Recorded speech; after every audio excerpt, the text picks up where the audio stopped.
From the Dengue webinar series, Richard Boone Camino, MD, September 26, 2024, The Case for Dengue Immunization by Tomas Jelinek, MD. World Evidence for Licensed Dengue Vaccines by Julio Crota, MD. Managing Expectations of the Dengue Vaccine by Ng Yang O, MD, PhD.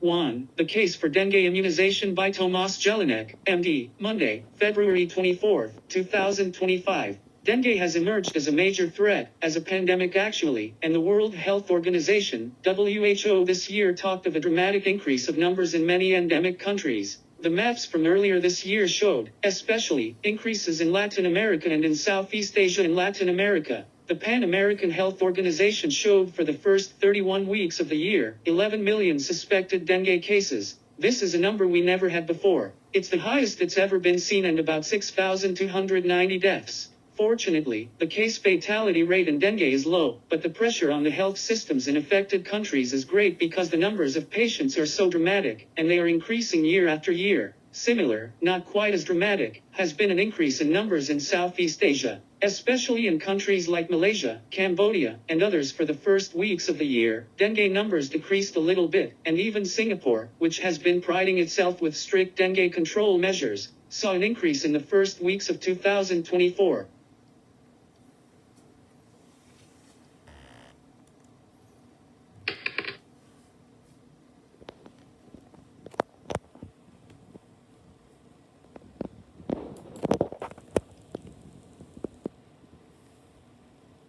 The vector is spreading. Aedes tiger mosquitoes are benefiting from urbanization. They follow humans and breed in cities and in human habitations, in particular in slums. So, we see an increase in many countries, and we also see an increase of spread of Aedes, especially Aedes albopictus, in Europe. Now vector control, controlling the mosquitoes, is not easy because, as I said, the mosquito is following humans, and it likes what we do with the landscape, building cities, and it's breeding there, so it's very difficult to control. The amount of infections has been increasing in returning travelers, and dengue is by now one of the most important vaccine-preventable infections in travelers, right after influenza and COVID and cruise ships. And also, if we look at the impact of the disease and the incidence, dengue is one of the most important diseases we see as risk for travelers, and therefore we need personal protection measures. And we just see that mosquito control is not enough to induce personal protection. Therefore, we need an opportunity to vaccinate.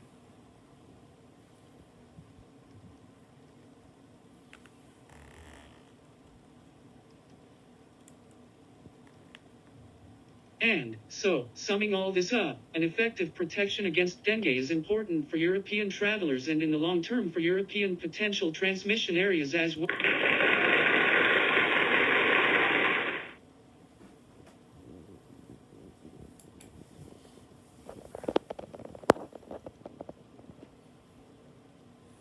The amount of infections has been increasing in returning travelers, and dengue is by now one of the most important vaccine-preventable infections in travelers, right after influenza and COVID and cruise ships. And also, if we look at the impact of the disease and the incidence, dengue is one of the most important diseases we see as risk for travelers, and therefore we need personal protection measures. And we just see that mosquito control is not enough to induce personal protection. Therefore, we need an opportunity to vaccinate. And, so, summing all this up, an effective protection against dengue is important for European travelers and in the long term for European potential transmission areas as well. And, therefore, we have a few options. We can stop the travel, which is totally unrealistic, of course. We can try to diminish mosquito bites by protection, which never gives a complete protection, of course, and we can use vaccination, which doesn't give a complete protection either but is, in the moment, the best option we have.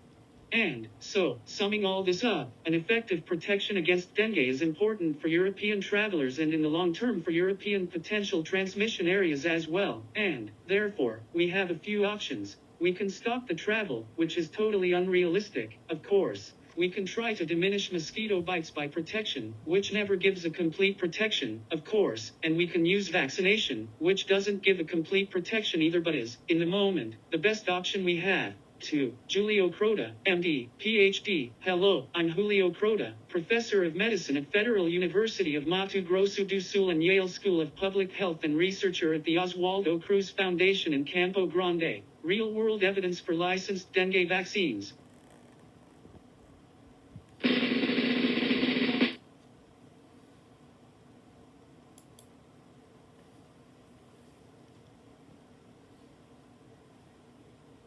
Two. Real-world evidence for licensed dengue vaccines. By Julio Crota, MD, PhD. You have two licensed dengue vaccines. One, it's CID-TDV, and another, TAC-003, both with live attenuated vaccine have the 4 serotypes. The difference is the backbone. The CID-TDV, it's a yellow fever backbone. TAC-003 is a DENV2 backbone. Both have a license in several countries. You have a different dose regimen for CID-TDV. You have 3 doses given 6 months apart. In TAC-003, it's 2 doses, 3 months apart. It's good to point out that CID-TDV is just discontinued, and the company announced this year, and this is the only European Union vaccine that is licensed in the US. This makes problems for the future. TAC-003 was licensed in different countries but not in the US. The TAC-003 you can use for seropositive and seronegative individuals. CID-TDV, it's only for seropositive individuals. Regarding efficacy and safety of dengue vaccine, CID-TDV and TAC-003 have a high efficacy and protects especially several outcomes, hospitalization, and the discontinued vaccine has a lower protection against serotype 1 and 2 compared to the 3 and 4, and also to understand that you didn't have data regarding efficacy against serotype 4 for TAC-003, and it didn't have any increase in the risk of severe disease hospitalization in seronegative individuals in the clinical trial in the TAC-003. The two vaccines have similar side effects. The most common side effects are injection site pain and headache.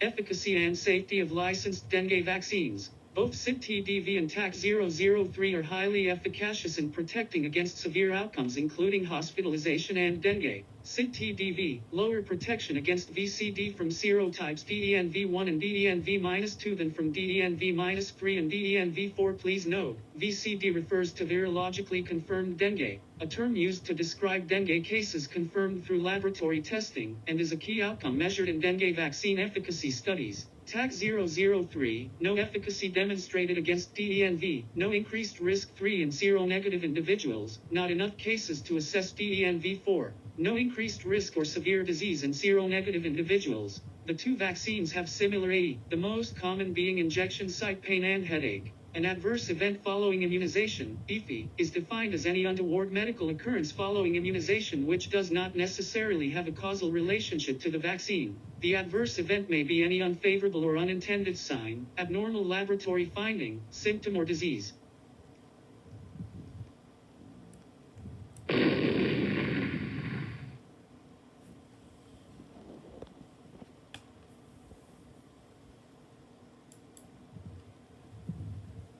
You have a new vaccine that is under development. It's a butantan dengue vaccine that single dose prevents symptomatic dengue 1 and dengue 2 and just came this year. The data regarding the long follow-up, 3.7 years, and this vaccine you have a decrease of DENV2 protection. This is important because in this vaccine you didn't have a backbone of DENV2, a backbone of DENV1, -3, and -4. It didn't have any data regarding DENV3 and DENV4 because it didn't coordinate the clinical trial, and the safety is similar to other vaccines. You have some limitations in respect of clinical trials, especially the efficacy of different serotypes. We already commented on this.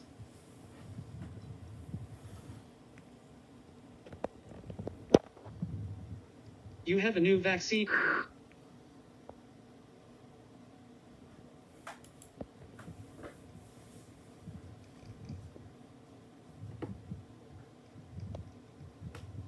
In conclusion, it's good to understand that you have limited data regarding efficacy against different serotypes, especially in the seronegative for TAC003, for DENV3 and DENV4, and for the butantan vaccine, they don't have any data. You have limited power to analyze the antibody-dependent enhancement because the outcome is not very frequent, hospitalization after the vaccination, and also you have limited power to analyze the higher adverse events. We already show in Brazil the anaphylactic data that was reported in the clinical trial studies. The duration of protection is limited to follow-up studies that we already have. The safety of protection, especially for the elderly, is very important to produce this data in real-world studies, and you need more data about the one-dose protection, especially for TAC003. It's important to continue to perform this real-world study to understand better this important point.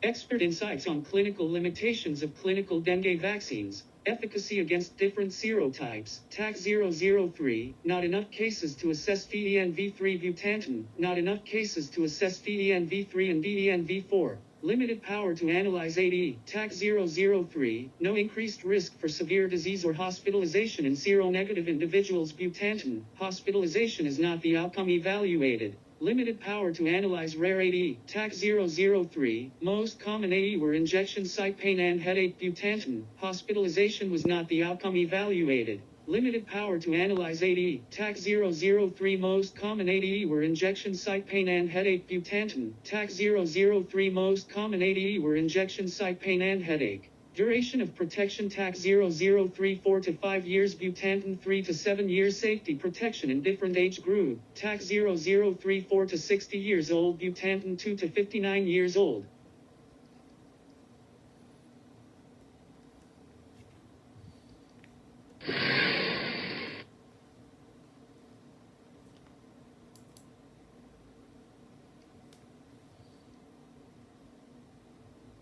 Dengue vaccine and development. Butantan DV ongoing phase 3. Kindly note, not currently licensed as of September 2024. Single dose prevented symptomatic DENV1 and DENV2 in children. No DENV3 and DENV4 cases occurred. No safety concerns identified.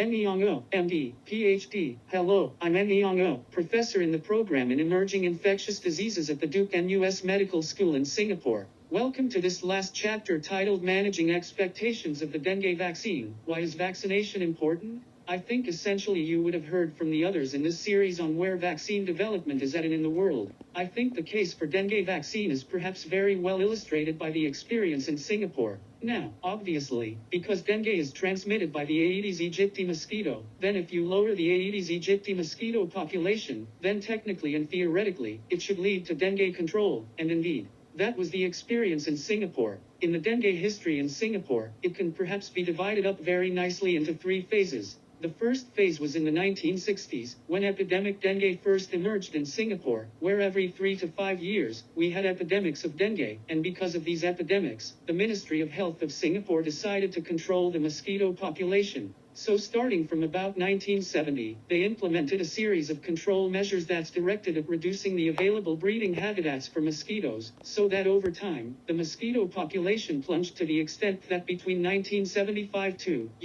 towards the end of 1980s, there was no outbreak in Singapore despite outbreaks everywhere else in Southeast Asia, and that illustrates feasibility of mosquito control as a way of reducing the dengue burden.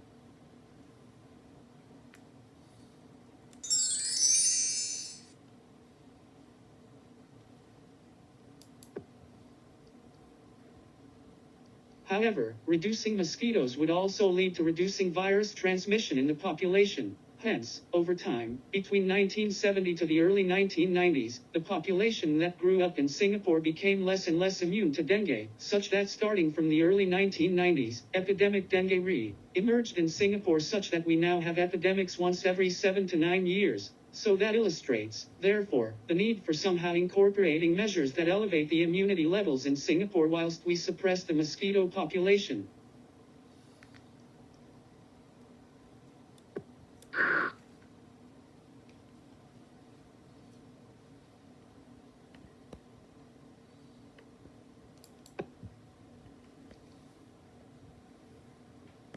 My personal opinion, I think that if the Philippines is to mitigate the impending dengue rise in cases, we need to add an effective vaccine for our situation. Reasons why: cleaning the environment from collection of water breeding sites. 1. Now vector control. Controlling the mosquitoes is not easy because, as was mentioned by Dr. Tomas Jelinek, the mosquito is following humans, and it likes what we do with the landscape, building cities, and it's breeding there, so it's very difficult to control too. It was pointed out these Aedes mosquitoes follow humans. Hence, we must consider migratory aspects of dengue. 3. Cleaning the environment is an excellent idea but may only be a temporary solution, as was pointed Aedes mosquito follows humans. Hence, we may be cleaning the possible breeding sites but the sites are merely relocated. 4. The tremendous rainfall of the Philippine archipelago is around 2,348 millimeters, with climate change it might be March 2025, but we are still receiving rainfall sufficient to create breeding sites. From Climate of the Philippines, Pagasa Webi 5. Hence, the cleaning of possible mosquito water breeding sites must be a continuous process every 7 to 10 days when a mosquito egg develop into an adult mosquito of an Aedes aegypti. Source: Life Cycle of Aedes Mosquitoes, CDC website.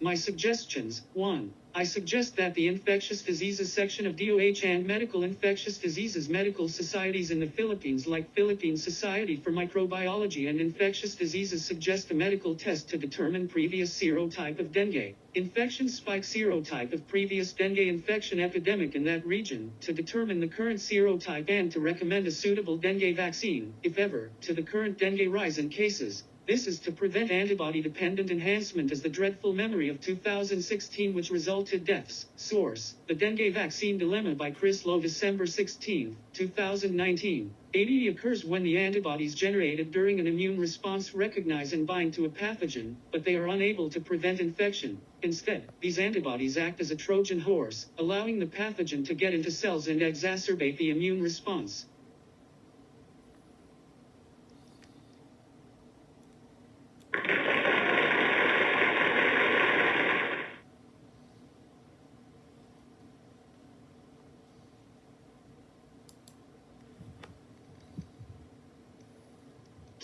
The ID section of DOH and Infectious Diseases societies are requested to recommend effective dengue vaccines, if agreeable to DOH and ID societies. DOH Free and Healthy Philippines, a social media-based physician coordinated patient navigation system to protect patients with comorbidities from common health issues and endemic COVID, will answer inquiries about dengue and other medical health problems such as hypertension, diabetes mellitus, heat-related illness, non-emergency health issues, etc. Free Healthy Philippines will then activate its patient online navigation system and refer the patient to primary care health services that the patient may need.